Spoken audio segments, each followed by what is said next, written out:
Want to sign out of Google Chrome? Whether you're using a shared computer, switching accounts, or simply want to stop syncing your browsing data, signing out of Chrome only takes a few steps. In this guide, I'll show you how to sign out of Chrome safely on Windows. Let's get started. First, launch Google Chrome on your computer. Make sure you're signed into the profile you want to sign out of. If you have multiple Chrome profiles, you'll need to switch to the correct one before continuing. Next, click the three-dot menu in the upper right corner and choose Settings. Alternatively, you can click your profile icon and then select Manage your Google account or Sync is on, depending on your version of Chrome.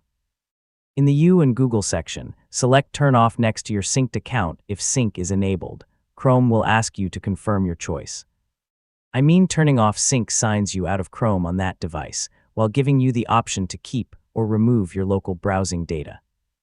If prompted, decide whether you'd like to keep your bookmarks, history, passwords, and other browsing data on this computer or remove them from the device. Choose the option that best fits your situation, especially if you're using a shared or public computer. Finally, return to the main Chrome window and check the profile icon. If your Google account is no longer displayed and Sync is turned off, you've successfully signed out of Chrome.